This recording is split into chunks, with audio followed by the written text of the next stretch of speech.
I know this is going to sound mean, might even cruel to be exact, but honestly, I think it's for the best. Don't get excited for Starfield based it off of the factions. It's simple, right?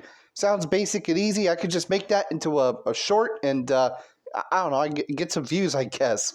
But no, I want to make this a pretty short video because, well, one, the game's not released yet, so I can't give, like, a full, like, depth analysis of the whole thing and, like, say what's good, what's bad, what's in the middle. You know, I can't do that. But from, information and, the history of Bethesda, I want to kind of just point something out that I've seen a lot of people talk about when it comes to, well, Starfield. Now, open world, yes, people have basically played that. They know that, there's no problem with that. But it's one thing that I'm kind of interested in: role playing. Role playing is something that everyone loves, me included. I love it as well. But that's the thing about Bethesda and how they are able to write factions. They're not good at it. I mean, have you played Skyrim? I have. I've played the whole thing, DLCs included. And yeah, it's not good. It's basically, do you rather have it be that like a religion is completely gone, or would you have a bunch of racists like take over? Uh yeah, it's more of like who's the cooler armor for me. And I say, hey, Imperial Legion, I think they're pretty good. But honestly, though, like the whole thing about Skyrim was just it just told me that like Bethesda wasn't good with creating a faction that like it's understandably like why would you pick this side? Why not pick the other side? I don't always say that like every game should do this. Yes, good and evil, but if you're gonna have like some sort of like moral conflict or whatever, like New Vegas here, for example, which I am using as like background footage because, I love that game. It's like four factions to choose from or something that's just, very important. Yeah, of course, you got the good and bad quest that you can do, but the whole thing about it is that New Vegas is very unique with its factions. Both NCR and Legion are these main battles that you could take in, but you could go for independence, or you could go for the autocrat, Mr. House. But that's the thing. There's pros and cons about each faction, and I think that's honestly one of the greatest, like simply greatest things to ever come out of, New Vegas, because it wasn't made by Bethesda, it was published by them, but it was developed by Obsidian, who was very well known for making some good stories. Yes, I have played The Outer Worlds. Yes, I have played Pentiment, and let me tell you, they're good games. They are really good games. But the thing about Starfield is that I just get a little bit cautious with, well, the faction side of things, because it's like you get to be whatever you want to be in space. And I think, hey, you know what? That's pretty cool. I do believe that they will have like the crafting system be super unique. You could build a ship, there will be cool space battles to do. But factions, it's going to be kind of stale. It's really stale, because if you ever played Fallout 4, oh, baby, you know exactly what I'm talking about, because holy crap, the factions in Fallout 4 I think were the most like stale to me, because it's bad to say, but honestly, it's true.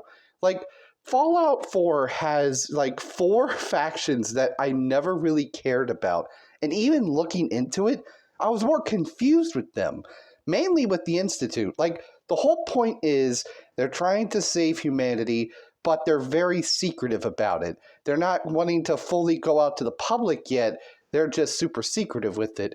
And it's like they done experiments with FEV and it's something about like they took like Sean because they needed his pre-war DNA to make the synths, which worked. And it's like, okay, but why are you kidnapping people? Why are you essentially like replacing them? Are you even replacing them? Like I don't get it.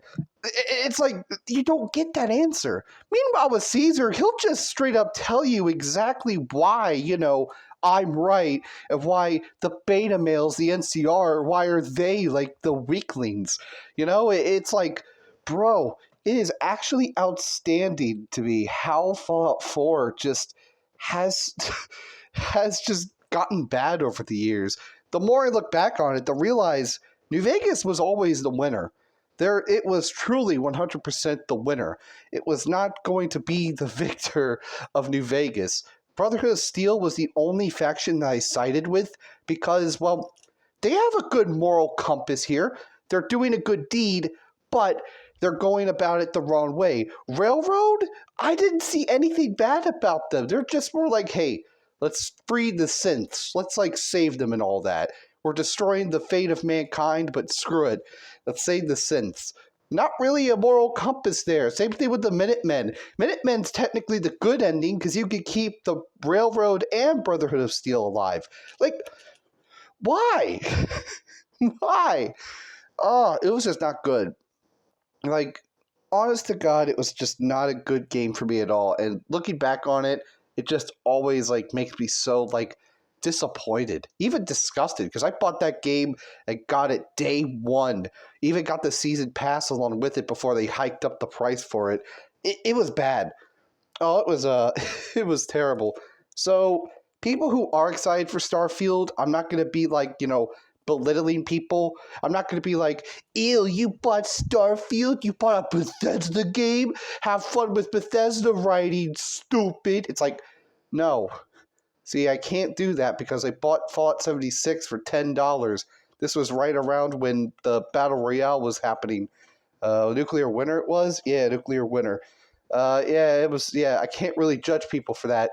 But I'm not going to be, too open-minded either. Like, I'm not going to, like, look at this game and say, yo, that's a masterpiece right there. It's like, no, I'm going to be a little bit more cautious with it because, well, you should. Bethesda has been known to, like, not only just lie, but also it's the fact that, like, whatever Todd Howard says anything, it's always going to be the worst. Whenever he opens his mouth, he just makes it worse for himself. So don't get shocked when Starfield becomes No Man's Sky, but somehow even worse. Like, No Man's Sky was a disaster. Let's be clear on that. It was a 100% disaster at, well, launch, and development process behind it was a little bit of a hellhole. If you want to see a video that mainly talks about it, I highly recommend checking out Internet Historian's video on it. I'll leave a link in the description down below for it. It's a really good video. I highly recommend checking that out. But, Starfield, just be cautious with it. Don't get excited about the factions because they're not going to be as intriguing or as interesting as it is. All it's going to be is simply a little bit of a pro, a little bit of a con, nothing really good in between about about them, and they'll probably have like some cool sick armor that you want to have. So yeah, that's about it. One last thing that I want to say. Oh yeah, Todd Howard, why did you say there would be 1,000 planets? Sean Murray, why did you say there would be 1,000 planets to explore? Are you the same person? Oh my God, no. Sean Murray and Todd Howard, they're the same people. We never see them in the same room together. It's them. It's him.